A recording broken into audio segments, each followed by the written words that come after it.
Bom dia, pessoal. A gente comenta sobre mais um livraço de poesia que eu li esse ano, falando aqui dos poemas do Seamus Heaney. Já vou, assim como sempre, eu faço no início dos vídeos. Se você gosta dos meus vídeos, deixa o like, se inscreve, ativa o sininho. E vocês já sabem. Se você não se inscreveu ainda, é uma pena. Então, vamos começar então a falar antes, né? Eu fiz a minha votação ali, outra votação ali com 13 livros para vocês escolherem para eu ler. E aqui eu vou falar então os ganhadores. Primeiramente, o primeiro ganhador da primeira enquete. Isso aqui eu já imaginava que seria o vencedor, porque era o mais forte da competição. Que é aqui, então, o Paradiso, do José Lezama Lima. Tá aqui na minha edição velha, jurássica, que eu comprei aqui. E eu vou ler, então, né? Esse calhamacinho aqui. Primeiro contato que eu vou ter com literatura cubana, né? Não li nunca nem cheguei de perto ainda, né? E acho que é considerado um dos maiores livros da literatura desse país, então provavelmente vai ser uma boa pedida. Ficou ali próximo ali com a Duologia de Alícias, do Lewis Carroll, né? Mas esse aqui ainda ganhou. O segundo ganhador eu não tenho físico, eu vou ler online. Infelizmente, porque era um livro que eu queria muito. Mas é O Sussurro das Estrelas, do Naguib Mahfouz. Outro livro de uma cultura que eu ainda não tive nenhuma dose de literatura a respeito, né? Literatura egípcia. Que eu acho que, sinceramente, o livro dos mortos do Antigo Egito, que eu li um pouco, acho que não conta como literatura, por mais que ele seja um ótimo conteúdo para ser consumido. Recomendo bastante. Não é, de fato, literatura, né? Aparentemente não tem muitas coisas além disso.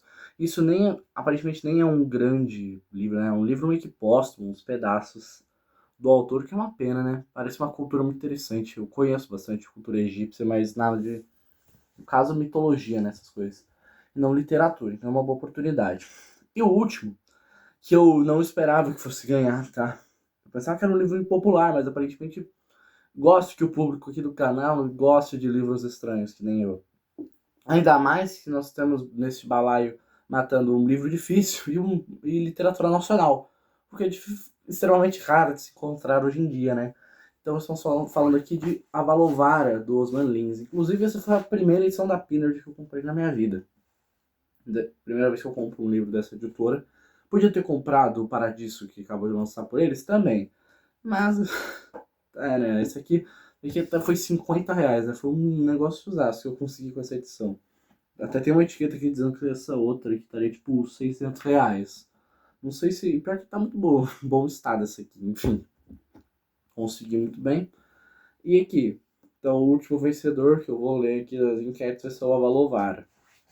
Então, já tendo esclarecido isso, vamos falar do livro que a gente veio pra falar, né? Esse aqui foi, assim, já falei pra vocês, né, eu tô lendo bastante poesia, porque eu gosto muito de poesia. Muitas vezes até me sinto melhor lendo poesia do que prosa, por mais às vezes que a prosa tenha uma boa história. Seamus Heaney era um poeta que eu já tinha ouvido falar bastante. É um dos laureados do Nobel, né, de literatura. Com toda razão, tá? A poesia dele é muito boa. Eu é irlandês, né? Então eu já sou um pouquinho suspeito pra falar, né? Porque eu amo literatura irlandesa, né? Amo Joyce, gosto do Beckett. Eu li o Yeats também esse ano. Não foi poesia dele, né? Inclusive, né, falam que o Seamus Heaney, depois do Yeats, é o poeta mais importante da Irlanda. Talvez seja mesmo. Talvez não. Acho até que com certeza. Uma figura muito interessante, diferente, moderna até foi. Morreu não faz muito tempo, foi em 2013. Ele veio a falecer. E poesia e Irlanda, acho que sempre casaram muito bem, né? Toda a cultura envolvida, todos os experimentos também, nós temos um pouco aqui, né? E esse é um livrinho daquela, é uma coleção velha aqui da Companhia das Letras, essa coleção aqui, são esses escadinhas. Tinha do Rilke também, eu achei num sebo, foi um barato achar esse livro aqui. Assim, deve estar uns cento e... eu folhei na Amazon, tava cento e poucos, consegui por 40 aqui, não sei. Ele tá em ótimo estado, tá? E são poemas dele de 1966 até 87. Não são todos os poemas dele, mas são ali as coletâneas mais conhecidas e mais importantes dele. São desse período. Então, dá para considerar que eu ganhei tem um bom escopo aqui, então, da obra do Simusini. Não temos muito publicado dele no geral. Acho que é só essa edição.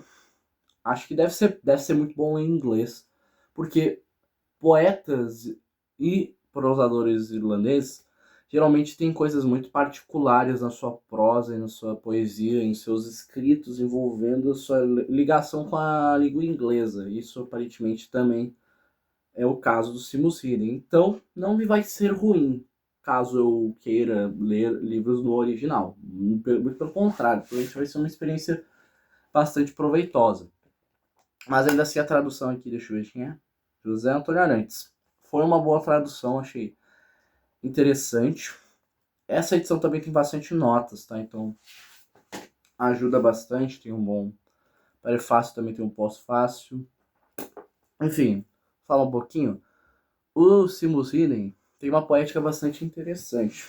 Ele tem uma poética meio pastoral, meio bucólica, ali das paisagens da Irlanda, né? Ele nasce ali meio no interior da Irlanda do Norte, né, no caso. Só que ele também ele é uma figura que teve muita influência política ali na história moderna e pós-moderna ali da Irlanda, né? Ele foi uma voz muito importante. Às vezes um pouco polêmica também.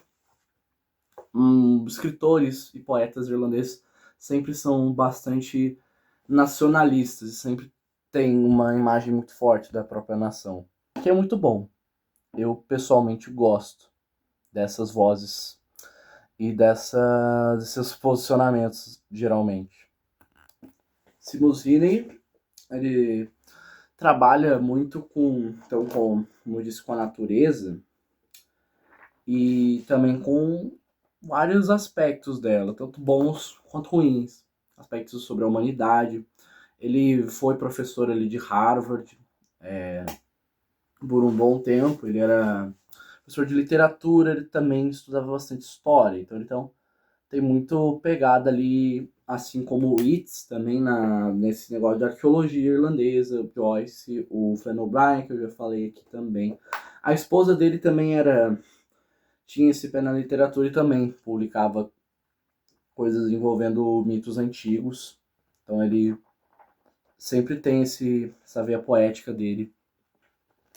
Também tem aquele estilo irlandês ontológico, então ele pega vários aspectos de culturas diversas de mundo afora e põe ali dentro desse ambiente irlandês. E eu acho isso muito legal. Muitos autores irlandeses, quase todos, fazem isso. Criam esse macroverso dentro desse país que eu acho tão interessante. E consegue deixar ainda mais, pegando o resto das culturas do mundo e pondo lá dentro. Acho também muito bom pontuar, né, que essa poesia por vezes é lírica, né? E ela tem um tom bastante confessional, muito pessoal.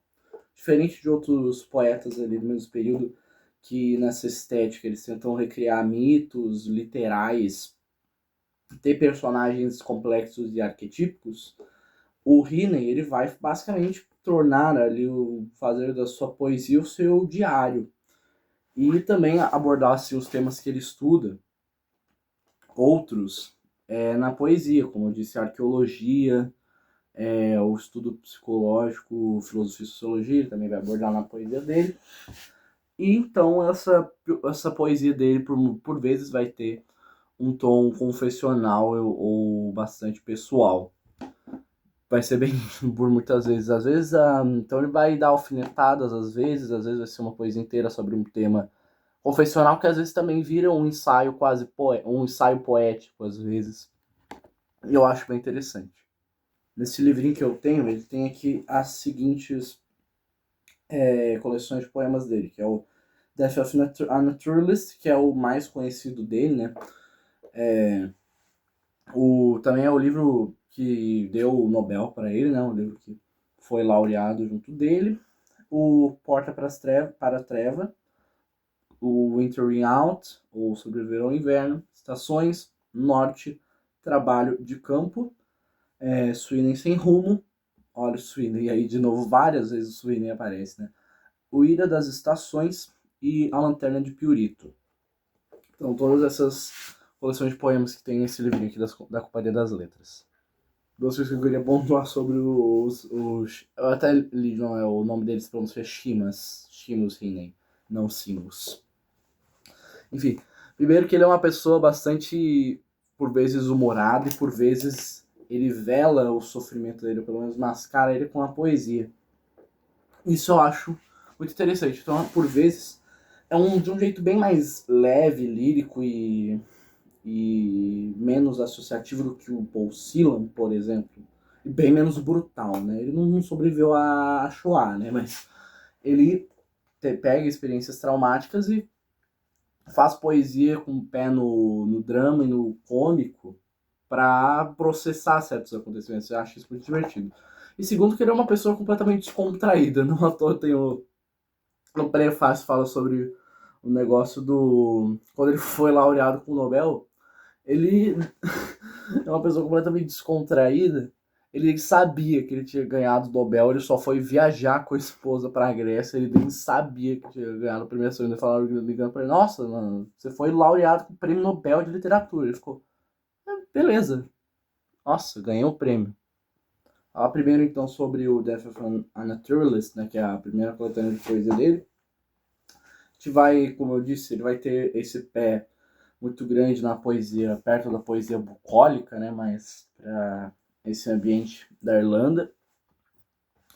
Mas ele vai meio que recontar ali acontecimentos breves da vida, da infância até a vida jovem adulta dele, que estão relacionados com a natureza e com o próprio desenvolvimento dele. E já vou aproveitar aqui para vocês que tem um trechinho, aqui uma página do livro de literatura. Eu já mostrei algumas vezes esse livrinho aqui para vocês. Tem uma página aqui dedicada ao Seamus Heaney. Deixa eu só achar aqui para vocês. Cadê aqui? Que é especificamente sobre o Death of a Naturalist. Ele diz o seguinte: o panorama político-cultural e pessoal da geração de poetas que apareceu após a Segunda Guerra Mundial foi marcado pelas atrocidades do conflito repleto de culpa. Escritores e outros artistas tinham uma relação conturbada com o passado. Como eu disse, o nosso Seamus Heaney vai pegar todo tipo de experiência dele, vai fazer meio que de sua poesia sua autobiografia, né? Tanto público como pessoal, nas obras de poetas como W.H. Auden, Ted Hughes, que era o... Não gosto muito desse cara, porque ele era o marido da Sylvia Plath, né? Vocês já devem saber o que aconteceu com ela. E Philip Larkin. Os outros relacionamentos pessoais frequentemente substituíam interações mais abrangentes. E a memória da guerra se insinuava em meio a imagens, referências, formas e estilos poéticos. Aí tem aqui sobre o Simonsen. Memória e mudança. Death of a Naturalist, primeira coletânea poética importante, bem sucedida e aclamada do poeta irlandês Seamus Heaney. Explora a divisão entre a infância e a idade adulta, passado e presente, uma versão da divisão entre um mundo anterior e outro posterior à guerra. Temas e imagens invocam a natureza, a família, o trabalho humano e as paisagens rurais da Irlanda em poemas como Blackberry Picking, eu gosto muito desse poema, tá?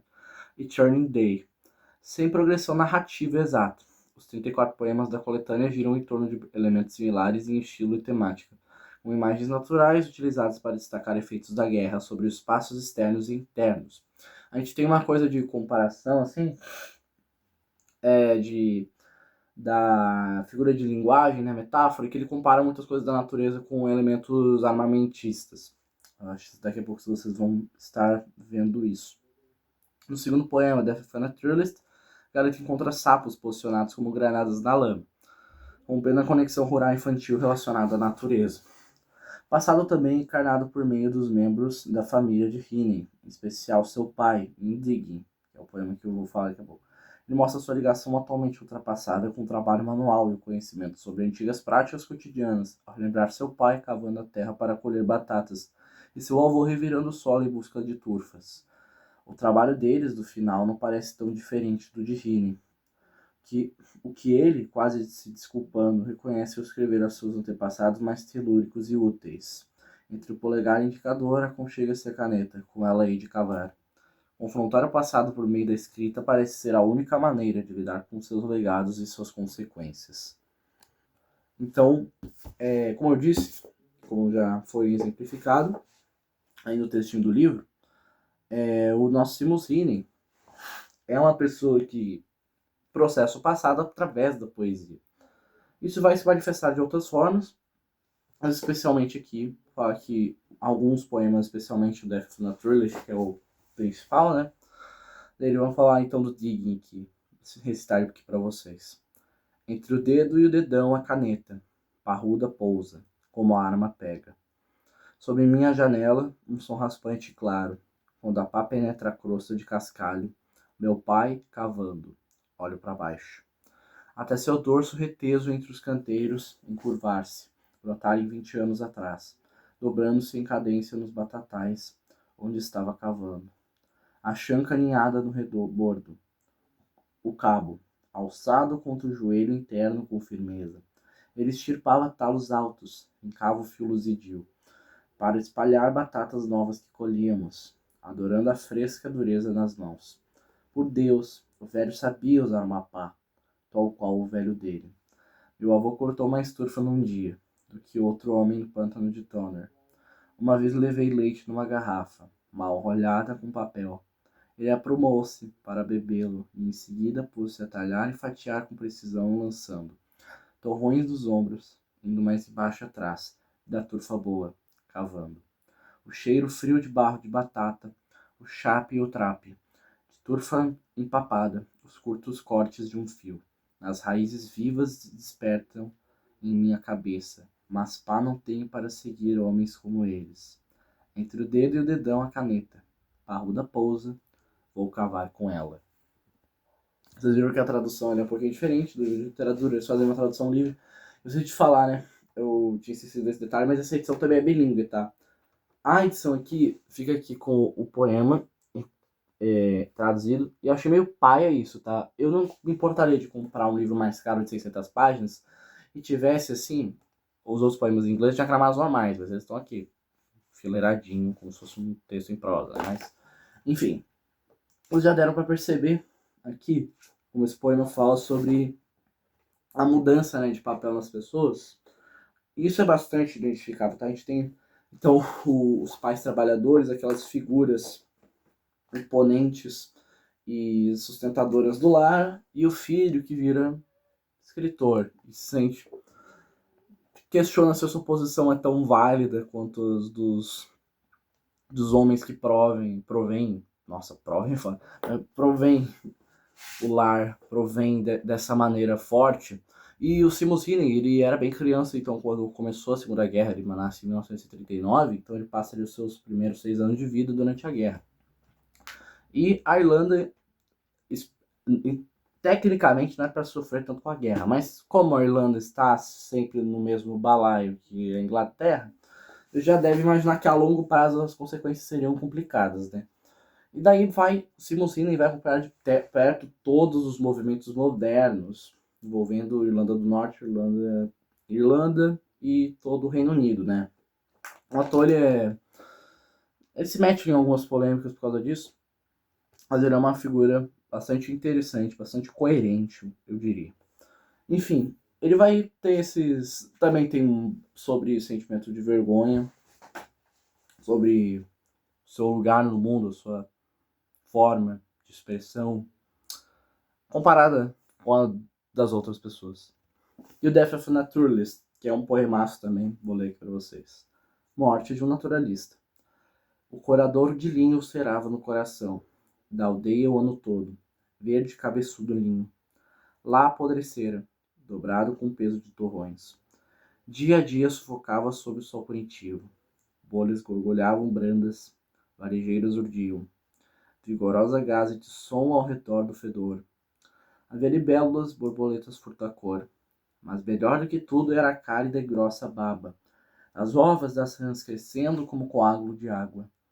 Das sombras das barrancas. Aqui toda a primavera eu entupia potes de geleia com gelatinosos pontinhos que dispunha nos parapetos de casa. Nas estantes da escola esperava e espreitava, até que os pinguinhos gordalhaços rebentassem em lépidos, girinos nadadores. Miss Walls nos explicava que a rã-papai se chamava rã-touro e que ele coachava, e que a rã-mamãe punha centenas de ovinhos, e que eles é o que eram ovas.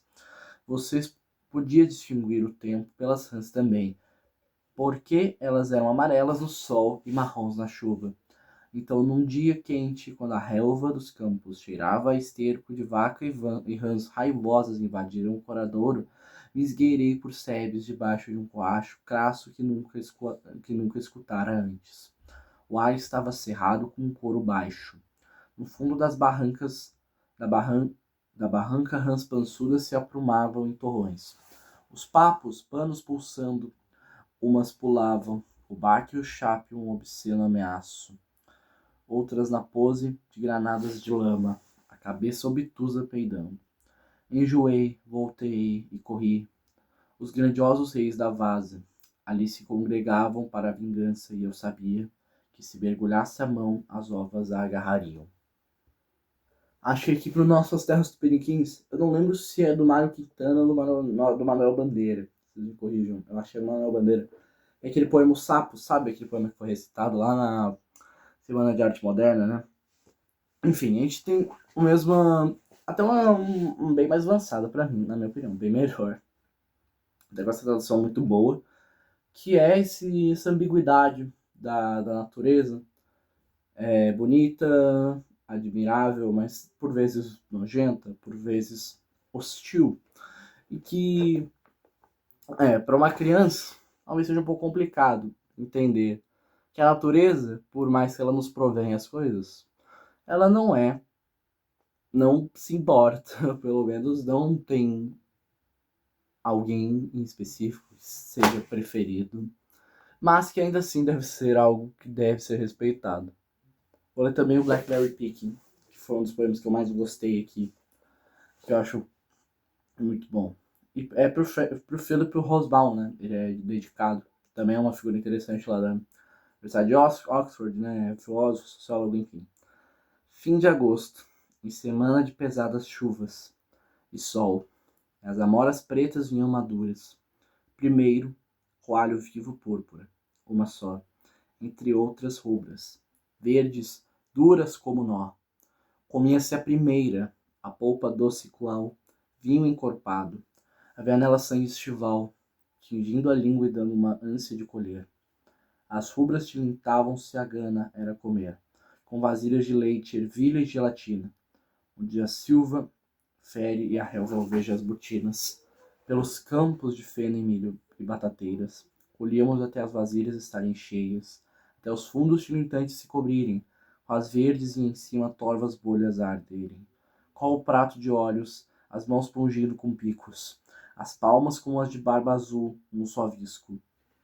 Cachávamos no estábulo as amoras frescas, mas quando o tanque enchia estava lá uma seda, o fungo cinza-rato tragando as vitualhas. O suco também fedia, fora das matas. O fruto era fermento, a polpa doce azil-me. Queria chorar, sempre. Não era justo que uma gostosa colheita cheirasse a podridão. Todo ano achava que ia durar. Sabia que não. Isso aqui é tema recorrente na literatura irlandesa, né? Mas interessante, né? A natureza que provém, a natureza antes nojenta, e aqui a gente tem a natureza primeiramente doce e a colheita, às vezes que dá certo e às vezes que não. Esse final eu acho muito bom, tá? Achei injusto que uma colheita tão linda cheirasse a podridão, todo ano achava que ia durar, sabia que não. Então a vanidade dos sentidos, a fertilidade, a dependência do humano também com a natureza, as intempéries, enfim, é um tipo de poesia. A poesia dele também é bem magética. Eu falei do Derek Walcott aqui também no canal, né? Eles eram bem amigos também, né? Até quando teve um escândalo, acho que era uma acusação de assédio do Derek Walcott, que era falsa, né? O Simoncini era Não divulgou, né, mas fez uma petição, né, junto com os outros poetas da época, né, para ajudar Derek Walcott. E a gente tem lá no Derek Walcott aquela imagética de Santa Lucia, com a fauna e a flora, né? Aqui a gente tem não tanto da fauna, por vezes da fauna, mas especialmente a flora e essa ligação do Seamus Heaney com a natureza. Me lembra muito do Derek Walcott, ele vai ter essa preocupação com a exatidão das plantas e toda a vegetação local. Os dois próximos poemas falam muito sobre essa, essa evocação do passado, essa tentativa de processamento, né, que eu falei que ele faz. Esses dois aqui. O primeiro é o Follower, que outro poema também ali do Death of a Naturalist, que diz o seguinte: meu pai lavrava com charrua e cavalo, os ombros redondos como velas pandos. Entre os varais e o sulco, bastava um estalo de língua e os cavalos vinham forcejando. Um conhecedor colocava a travessa e ajustava a relha de aço agudo e vivo. Rolavam sem quebrar os torrões de terra. Na borda do campo, há um tirão imprevisto. De rédeas, a junta suarenta virava. E voltava para o terreno. Ele espreitava um olho a fitar a lavra, traçando o sulco exatamente. Eu tropeçava nas pegadas das botas. Caía às vezes na céspede luzida. Às vezes ele levava-me para as costas, descendo e subindo ao ritmo da lida. Eu queria crescer e lavrar, fechar um olho, firmar os braços. Tudo que fiz foi seguir sem parar, pela fazenda à sombra de seus passos. Um estorvo, falante, falseando, caindo sempre, mas agora. É meu pai que vive tropeçando atrás de mim e não vai embora. Obviamente, passagem do tempo, relação pai e filho, né? Muito. Especialmente eu, pessoalmente, né? Meu pai é agricultor, então eu sinto uma grande identificação em alguns momentos fortes nesse livro. Na, na questão da comparação do trabalho, sabe? E às vezes é bem forte pra mim, tenho que admitir. E especialmente muito bonito também. Dá pra ver que às vezes ele. No primeiro, por exemplo, o primeiro poema aqui, né? O Digging, ele é de verso livre. E esse aqui é 4x4, né? Esse aqui é 4. Não é soneto, né? Não é soneto. Né? Não é soneto. Mas ele alterna entre métricas diferentes, dependendo, né?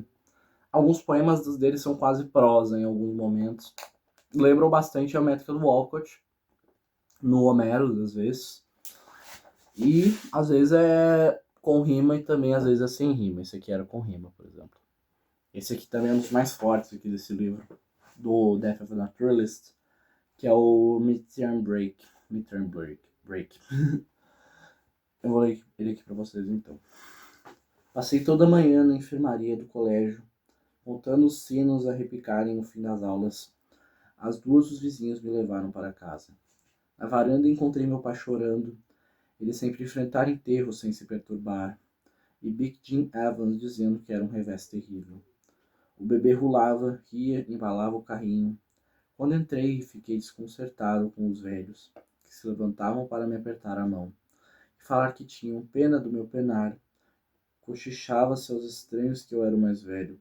Um colégio interno, e minha mãe segurava a minha mão. Na dela, tossir suspiros de cólera sem lágrimas. Às 10 horas, a ambulância chegou, com o corpo lavado e enfaixado pelos enfermeiros. Na manhã seguinte, subi ao quarto, fura-neves, e velas serenavam a cabeceira. Via-o, pela primeira vez em 6 semanas, mais pálido. Agora, com um calombo na têmpora esquerda, jazia no caixão de quatro pés como no berço, sem sinal que se visse. O para-choque pegou sem engano. Caixão de 4 pés, um pé para cada ano. Fica bem explícito, né? Que isso é um jeito, né? Interpretação do Seamus Heaney, contou a morte do irmão de 4 anos. Já bem foi explicado ali que morreu então num acidente de carro enquanto ele estava na escola. Então, às vezes, as notas aqui no final do livro ajudam bastante, porque elas vão ali contextualizar muitos das correlações entre a temática, então, ali, em geral, dos poemas do autor, né, com a sua própria vida. São poucos os poemas dele que seguem a padronagem, como posso dizer assim, antiga do poema, de pegar um tema e fazer ali uma combinação então estética a partir de um tema, assim, um fundo de enredo, pode ser assim, realmente necessário, tirando ali o gênero épico. Então aqui a gente tem praticamente uma série diarística em forma de poemas. Também vamos lembrar aqui que a fase mais brutal, assim, mais forte, que costumam às vezes falar do autor, né, do Shimosine, começa ali mais ou menos depois ali dessa data aqui, esse aqui são os poemas, como eu falei, de 66 a 87. Depois disso ele vai ficando um poeta mais ali forte, né, mais brutal, né, não mais depressivo, mas mais brutal, né, especialmente depois que ele perde o pai e a mãe, né, num intervalo de tempo bem curto. Uma poética dele vai ficar muito muito estagnada, não estagnada, né, mas muito circunvolta no tema da morte. Isso aqui também aparece bastante. No autor a gente tem uma coletânea inteira aqui. É bem interessante. Não lembro exatamente qual que é. Não lembro se eu não tenho certeza aqui. Eu acho que é o Entering Out. Acho que também o Stations. Acho que não é só uma, é mais de uma que fala. Norte também o Fieldwork também. Mas algumas que são basicamente o Seamus Heaney, ele tinha esse pé na arqueologia, né? Então ele tinha um negócio de exploração ali na Irlanda do Norte dos pântanos, né? Os pântanos, toda a terra ali é bem pantanosa, né? E os pântanos, né? Ele é um amontoado de matéria orgânica que consegue preservar muitos resquícios lá e muitos corpos, né?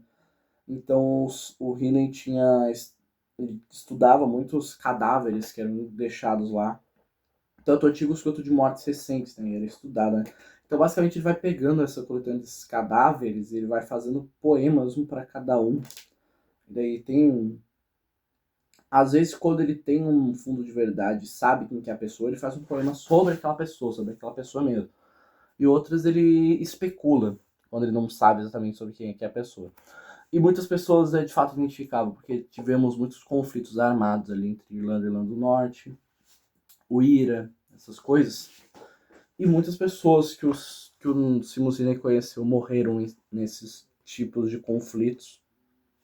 Então a gente tem um processo de processar o luto através da poesia, o que é uma atividade que eu acho bastante interessante, transformar essa... Eu gosto muito de atores que fazem isso, né? Gosto muito do Paul Celan, né? Poetas.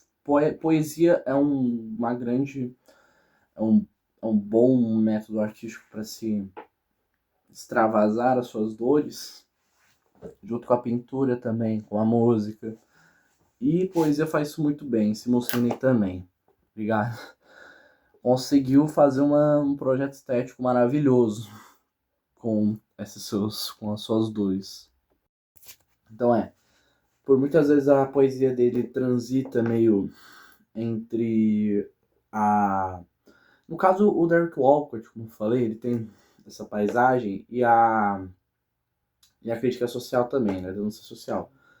Ele aqui vai ter mais uma pegada no drama, ou na paisagem, ou nessa coletânea, pelo menos nesse negócio que eu falei dos cadáveres, uma grande mistura dos dois. Ele vai basicamente fazer, como eu disse, ali remontar a vida dessas pessoas, trazer à tona as coisas que já se passaram. Inclusive, não faz muito tempo que eu dei uma olhada, né, mas isso também tem a ver com o negócio que eu falei do Nobel, né, que ele nem sabe que ele tinha ganho, mas ele foi uma figura muito ativa nos fóruns, né, Ele gostava até de... Ele morreu recentemente, não faz muito tempo, né? Acho que em 2013, se não me engano, né? Ele gostava até de rap, street, americano. E tem várias entrevistas dele aí, se você for procurar. E é um material muito legal, né? Vale muito a pena. Inclusive, né, ele nasceu em 1979, então ele é uma pessoa bastante experiente, né? Acho que ele é um dos mais velhos aí. Tem poucos autores desse período aí que permanecem aí entre nós. E Seamus Heaney é um dos mais interessantes, um dos poetas mais interessantes que eu já li. Me corrijam se eu estiver errado, provavelmente eu devo estar. É porque eu fui dar uma olhada em livros de obras completas do Heaney, são bem grandes, né? Então eu imagino que os poemas que estão contidos aqui em cada uma das coletâneas não são todos. Até porque, para um poeta de tão longa vida, seria bem estranho se todos os poemas cabeçam num livrinho assim, né? Então provavelmente é o mesmo caso do meu livrinho ali da Iluminuras do Silan, talvez vocês consigam ver ele daqui no cenário. Mas enfim. Mas são os mais conhecidos. Eu vou ler mais um aqui do Death of a Naturalist pra vocês. Vou ler todos dele aqui, que tem aqui na minha coletânea, então, que é o poema para Mary. Amor, aperfeiçoarei para você o menino, que em meu cérebro com diligência manheira, cava com pá pesado e faz com relva a rima, ou patinha no esterco de funda caleira. Todo ano eu semeava o método de jardim, com camadas de céspede o muro eu erguia, para ter distantes galinhas e bacorim. Todo ano, à entrada deles, o monte ruía. Ou no lodo sugante eu chapinhava, com gosto e reprisava a fluidez da caldeira. Mas sempre meus bastiões de argila e vasa rompiam-se com a vida da chuva criadeira. Amor, aperfeiçoe para mim este menino, estreitos e imperfeitos limites quebrando ao léu. Dentro e novos limites agora, ordene o domínio, e quadre o círculo, 4 paredes e um anel. Mais uma vez, a evocação da infância é bem magético, eu gosto muito. Acho que eu já disse para vocês que eu gosto muito dos poetas que conseguem fazer boas imagens poéticas de cenários reais. Eu já falei, como disse, Dark Walcott, também o Walt Whitman, né, a gente falou aqui não faz muito tempo, o T.S. Eliot. Eu acho que ele tem momentos que ele se aproxima do T.S. Eliot, quando ele pega às vezes o simbolismo, mas ele é bem mais pé no chão. Mas, por exemplo, tem aqui esse poema aqui, o último, que tem aqui o Rally com o Pessoal, que eu vou ler aqui também para vocês. Mas ele se atenta muito mais às questões físicas do que a... Ele usa, então, as imagens poéticas para falar de um real bem real mesmo, e não aquele delírio maluco e simbolista ali do T.S. Eliot ou do Pound. Deixa eu falar aqui então para vocês o último aqui do Death of a Naturalist que eu tenho aqui. Ele com o pessoal. Quando menino, eu era doido por poços e velhas bombas de água com balde e sarilho. Amava a queda negra, o céu cativo, odores de erva aquática, fungo e musgo umedecido. Na olaria, a tampa de madeira podre. Eu saboreava o baque intenso quando ia.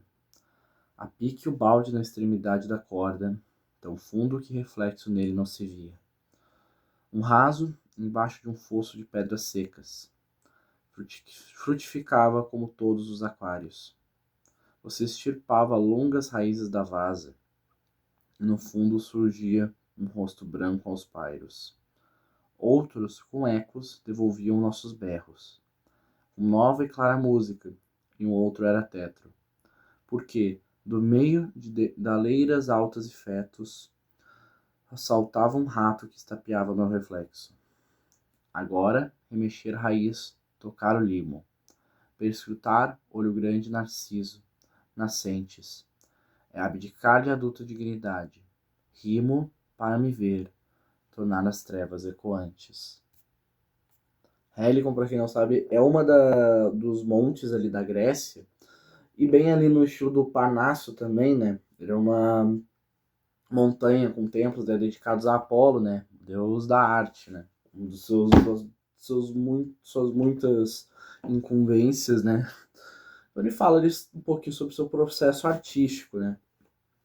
Também sobre a visão que, assim, não é atribuída, então, aos deuses, né? A sua inspiração, nem seu mérito, mas sim a própria natureza. E, de fato, ali, brevemente, ali também, as ações das próprias pessoas.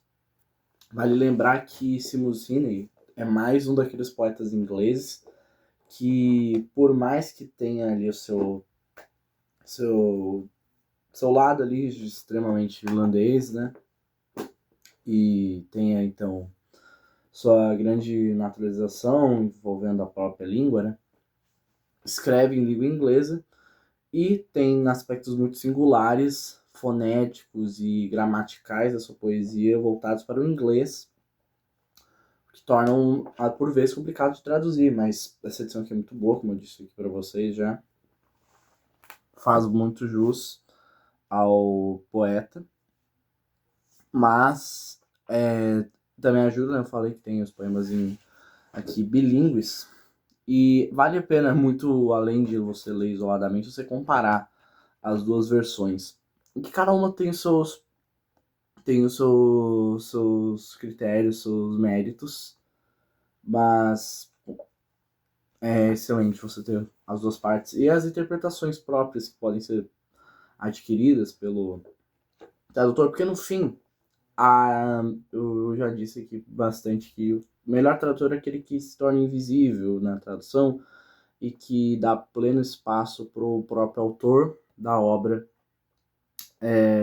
ter os seus próprios escritos, mas a poesia é extremamente complicado de se fazer isso. Mas, por vezes, é interessante você acompanhar ali as escolhas, por vezes contundentes ou por vezes até pessoais de um tradutor, quando se trata de poesia especialmente. Tem esse aqui, eu acho muito interessante, são, no caso aqui, 3 poemas? Não, são 3 poemas que são os rituais fúnebres.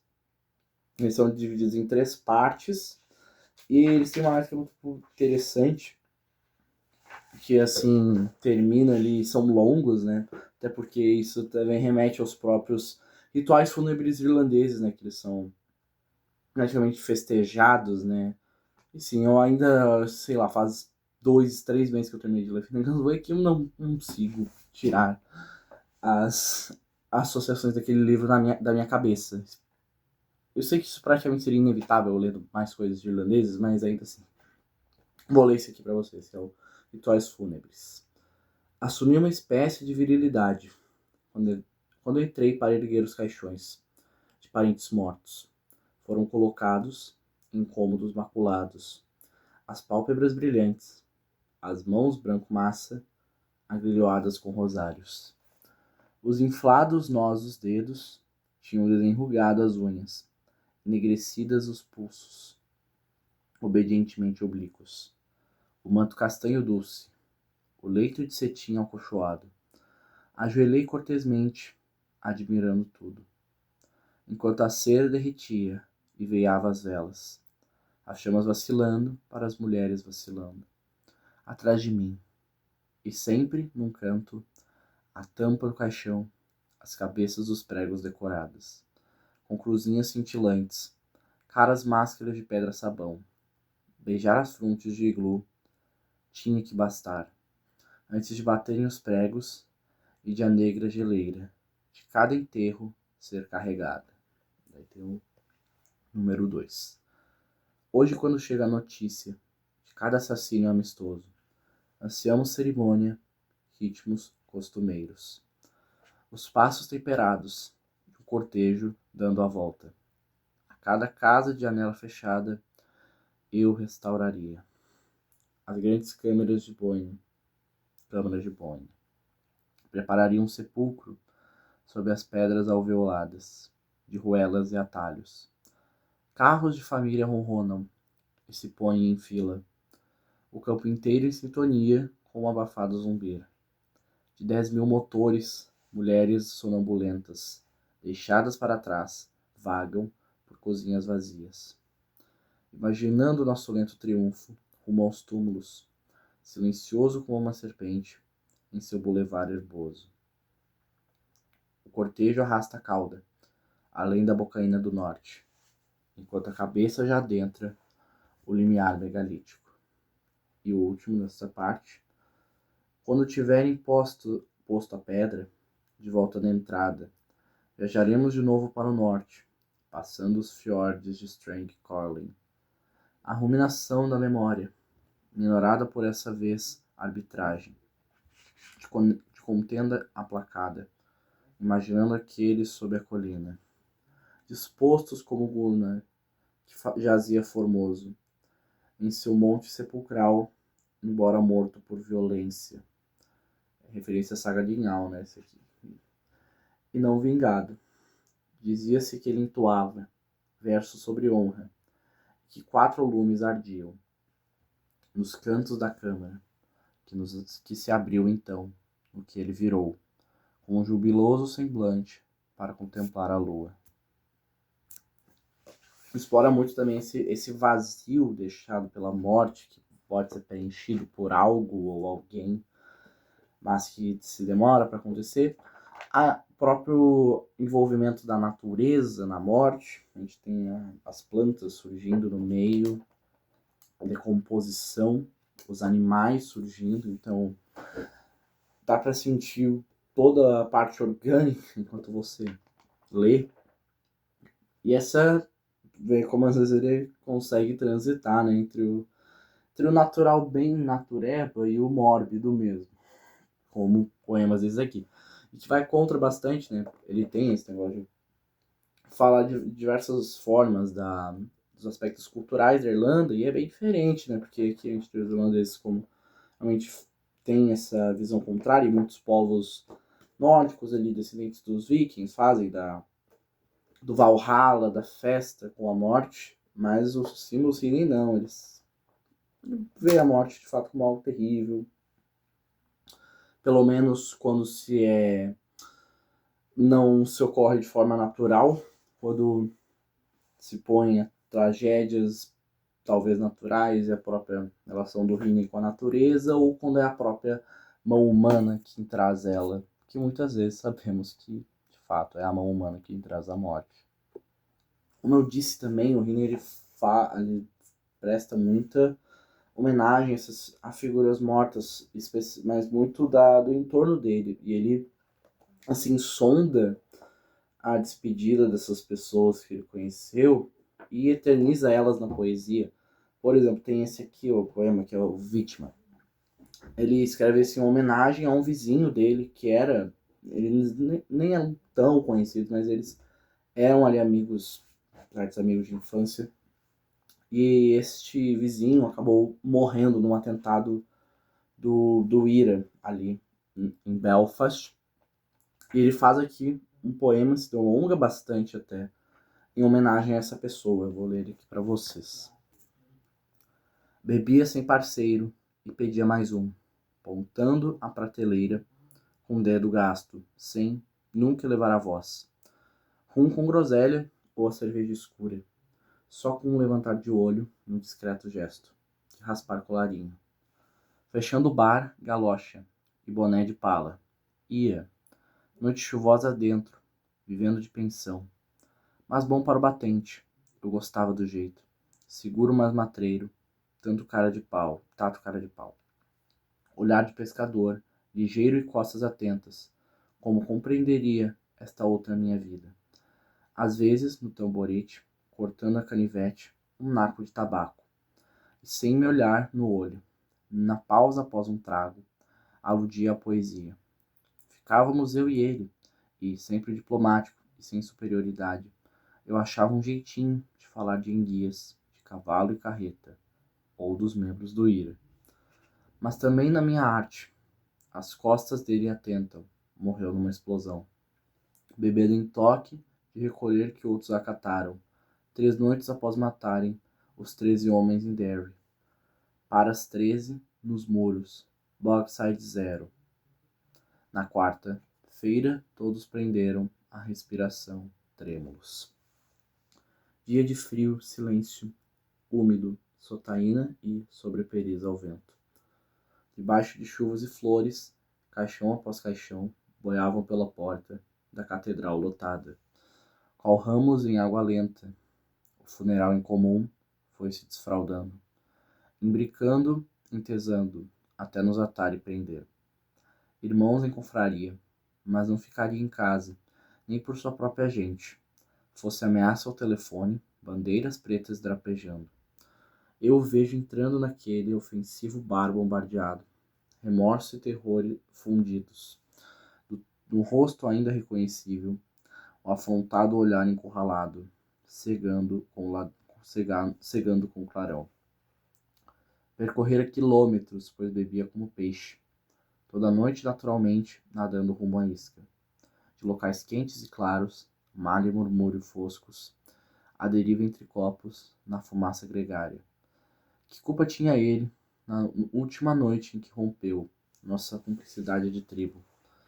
Agora você é tido como homem instruído.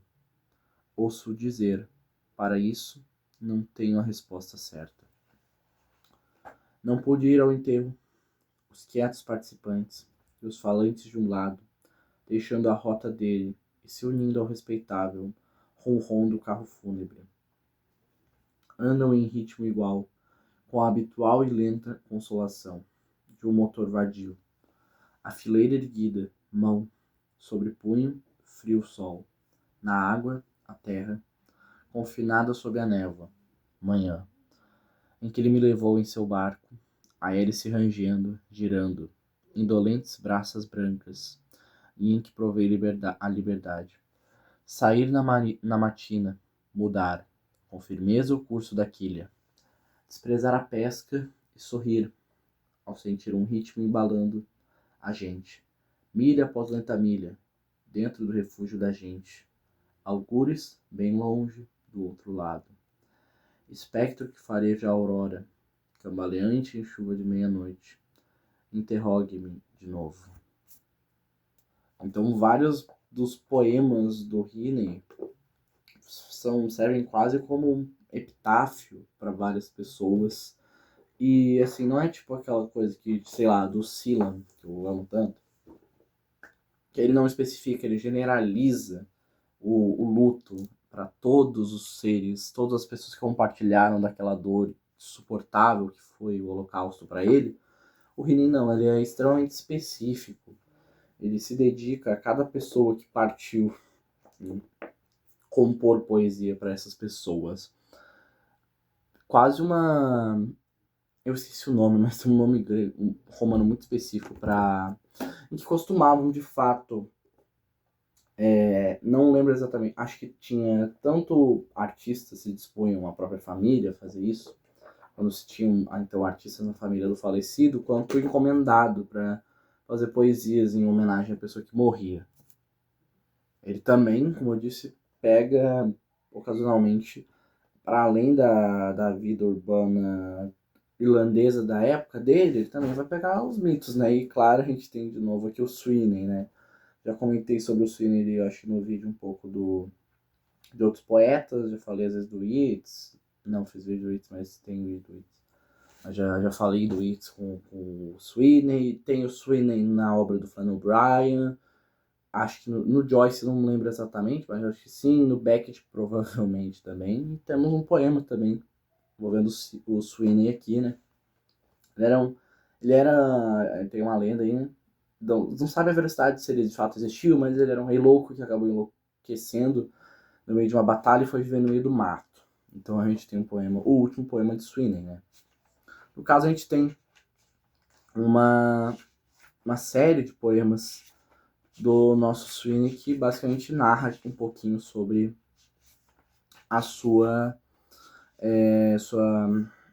No caso aqui é depois que ele vai morar na selva, que tem o primeiro poema que também é um pouquinho... ele altera aqui, né? Aqui no início parece um pouquinho prosa, depois volta ali para versos, né?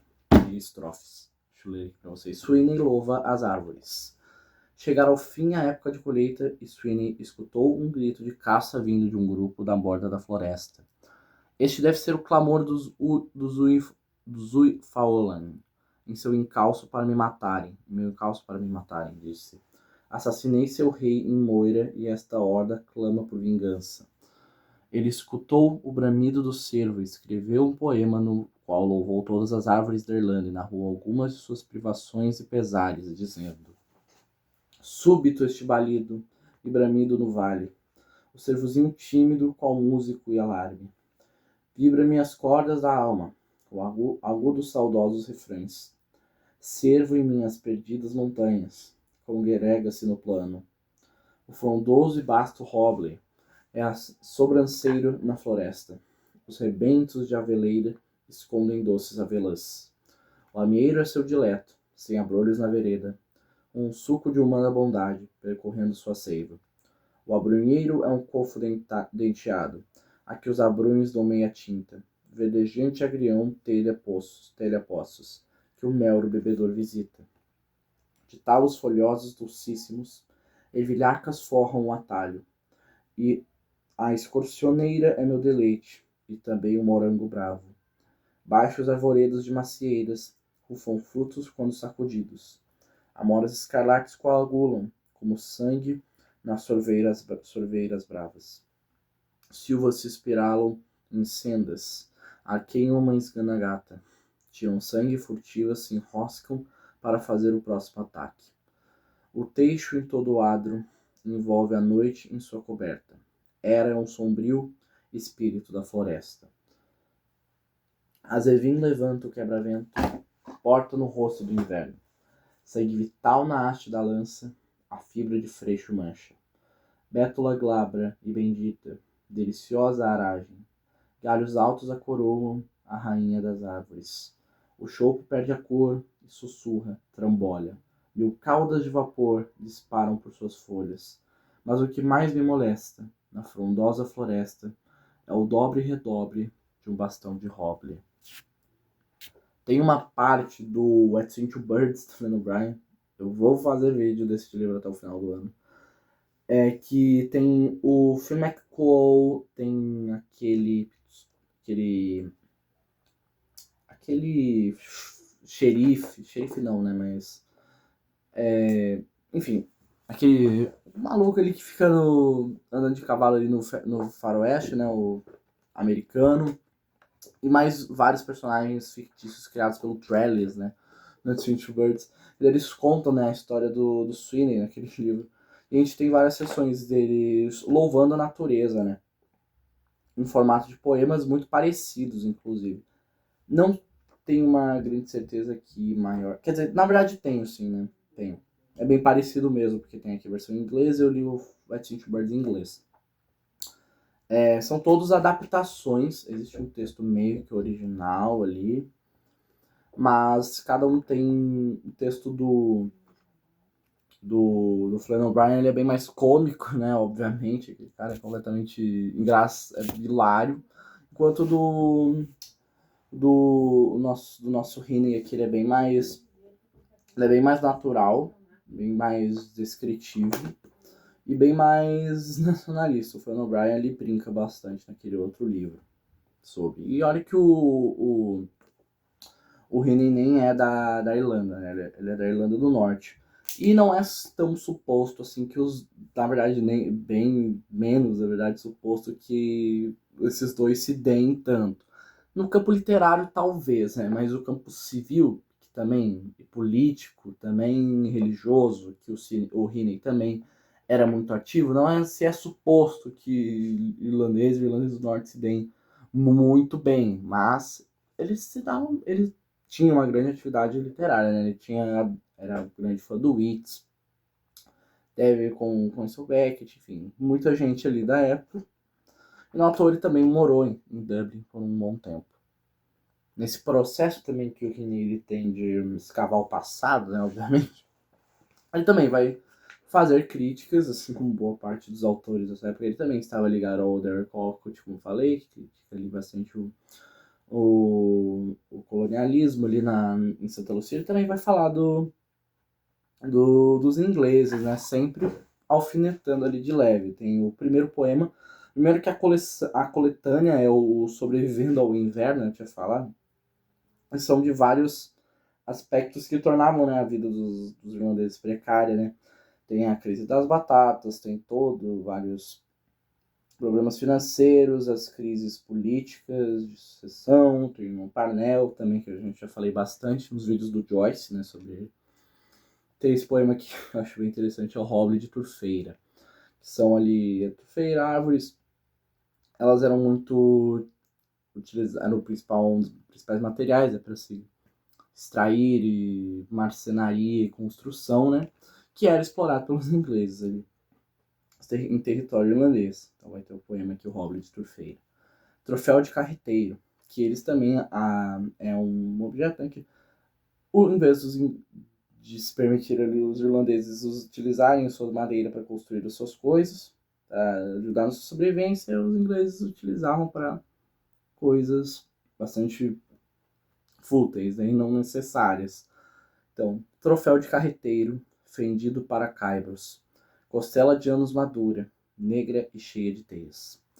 Sobre o primeiro colmo, eu tardaria talvez, com os mortos de bigode, enchedores de cofo. Ou ficaria a ouvir sua inútil sapiência, porque um tufo de fumo porfia sobre a meia porta.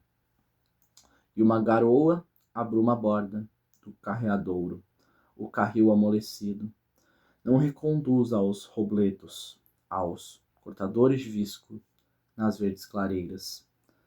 Talvez eu só divise Edmund Spencer, sonhando luz solar, assaltado por espíritos que escapam de todos os cantos, de bosques e ravinas, rumo ao agrião e à carniça. Edmund Spencer também era, como aparece ali no poema, ele era um dos principais administradores de vários condados ali da Irlanda, né? Então ele era responsável por esse tipo de atividade de extração, né? E também, uma coisa interessante, né? Nessa crítica, né? Ele por vezes é sutil, mas por vezes o nosso Rini não tem papas na língua, por muitas vezes também ele dá nome aos bois, até para pessoas da sua época, sem ter medo dos julgamentos e consequências. Tem um poema muito interessante aqui que ele fala, que é o do Chekhov em Sakhalina, né? Vocês já ouviram, né? O Chekhov é um dos autores russos que eu mais gosto, né? No estilo descritivo eles se parecem muito, né? Tem aquele livro que eu li ano passado que é muito bom, que é o I Steppe, né? É uma novela do Chekhov. E, querendo ou não, algumas paisagens da Rússia por vezes parecem com a da Irlanda, né? Mas as descrições ficam interessantes. E também no aspecto político, o Heaney era bem polêmico, né?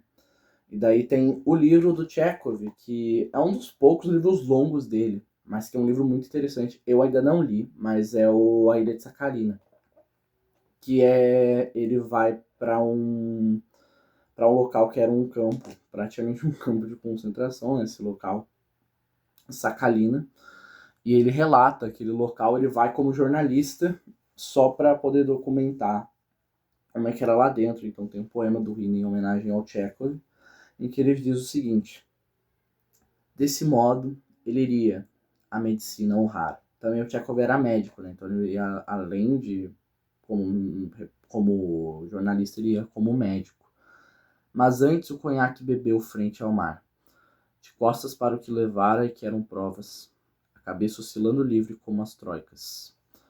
De Tilmin, ele olhou do alto da escotilha. Seus 30 anos enxergou uma milha. No fundo de si mesmo, como água cristal, do alto do deck do vapor Lago Baikal. Moscou tão longe como a cidade perdida, e ele quem era para saborear bebida.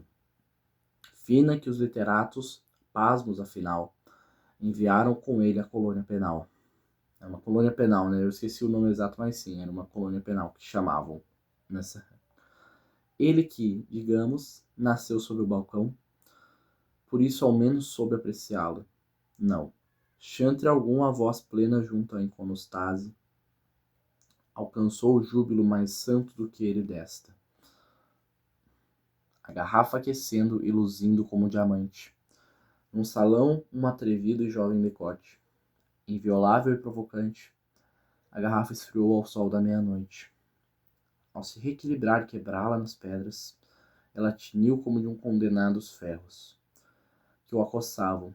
Durante os meses por vir, ela tiniu como seu fardo de ser livre. Para buscar o tom justo, nem trato ou tese, escapar ao açoite, quem pensou pudesse. Purgar-lhe o sangue escravo e libertá-lo assim.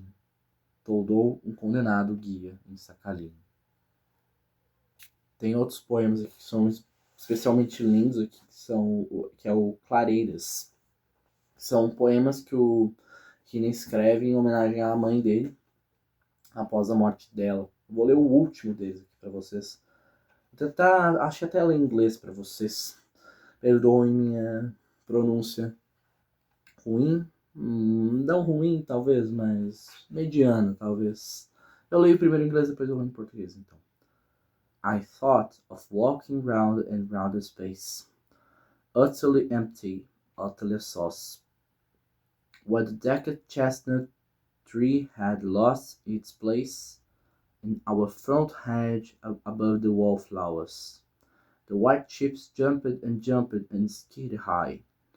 I heard the hatchets differentiate, accurate cut, the crack, the scythe, and collapse of what luxuriated through the shocked tips and the wreckage of it all.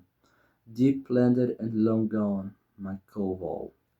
Chestnuts from a jam jar in a hole. Its heft and hush become a bright nowhere. A silver fine and forever silent, beyond silence, listening for. Agora em português para vocês, né? Pensei em andar em torno de um espaço, totalmente vazio, totalmente fonte, onde perdeu lugar o castanheiro ornado. Acima dos goivos, na sebe da frente, as lascas alvas saltaram em altos giros. Houve o correto e diferenciado, corte do machado, o craque, o suspiro, e a queda do que viveu vicejado por pondas feridas e toda a perda. Plantado fundo e a tempos ido, meu coevo, castanheiro de pote de geleia em fenda, peso e cala tornados em oures luzente, uma alma ramificando e silente, para sempre, além do silêncio que se sente. Além do espaço pastoral, né, que ele vivia ali, então, nos interiores dessa paróquia ali, em Berg de Ulster, e assim o ambiente da infância, retornar para o local, ver a vegetação, que também é descrita em outros poemas, né? Tem então a árvore que se foi cortada, o local que se deixou vazio, e os frutos dados. Dá para descrever a poesia dele assim, né? Natural, orgânica, que passa pela morte, pelos ciclos, mas assim como nós nos reproduzimos, então toda morte, a vida, antes da morte, sempre deixa algum fruto para que tudo continue, para que tudo permaneça. Enfim, são muitos poemas aqui neste livro para comentar. Aqui na orelha do livro diz que os poemas são curtos, mas não são tantos, tá? Sinceramente, poema curto que eu imagino quando falam poema bem curto, assim, tipo haikai ou uma frase só até, tem alguns modelos assim, né? Mas, enfim, é um livro que eu gostei bastante, foi uma das grandes surpresas, foi um barato conseguir esse livro, foi maravilhoso. Acho que podia passar mais tempo falando, mas acho que dava pra... Eu ia ficar, tipo, sei lá, acho que 2 horas a mais até. Falar de cada um dos livros, tem muitos diferentes aspectos abordados, mas eu falei no geral aqui, bem por cima, do que esse poeta tem a nos oferecer. Foi um Nobel, certamente um dos mais acertados, muito bonito, significativo, uma linguagem bastante singular, por vezes obsessiva, às vezes, talvez mórbida, mas às vezes tem que ser. Uma pessoa, além disso, como eu falei, eles por si só parecem ser uma figura bastante interessante para além da sua obra, mas aparentemente a figura interessante ele é em vida se reflete na própria obra dele e vice-versa. Enfim, poesia de qualidade aqui que merece ser consumida e mais. difundida, né? Essa edição aqui, essa coleção aqui é maravilhosa dessas ontologias, né? Eu percebi, né? É uma coleção de ontologias. Tem do Rilke, mano, eu tinha no sebo uma edição do Rilke, eu vou ver se ainda tenho, mas aquela ali seria um barato conseguir, porque tá impossível conseguir qualquer coisa do Rilke, além do Cartas a um Jovem Poeta, que é um livro, assim, comparado com a poesia dele é meio trivial, né? Se for comparar, né? Mas a gente tem. Acho que tinha da Eugênio Montagne também, que era outro de interesse. Enfim, se vocês acharem por um preço razoável, ou se você gostou muito do Heaney e até pagar um preço mais alto, até vai. Acho que os livros em inglês até que são fáceis de achar dele, tá? Os em inglês são até que relativamente bem fáceis. Vou ver se eu acho até uma obras completas, eles não for tão caros, assim. Talvez seja bem possível de achar coisas completas dele. Vamos ver se por um bom preço. E eu acho que eu li esse poema em inglês pra vocês. E acho que deu pra sentir a diferença. Fonética, especialmente, dele. Da tradução pro inglês. Mas a tradução ainda é um trabalho muito primoroso que vale muito a pena ser conferido. Por vários aspectos. Enfim, Seamus Heaney é uma ótima indicação para vocês. Então é isso, eu acho que esse foi o vídeo. Se você gosta do meu conteúdo, deixa o like, se inscreve. Quer ver mais poesia, me recomendem. Poetas, prosa, qualquer coisa, mas eu amo poesia também, né? Ando alternando meio prosa, meio poesia nos vídeos. Esse aqui foi um baita livro, com certeza merece um 10 fácil. E é isso. Muito obrigado por assistirem até aqui. Valeu, beijo, até mais.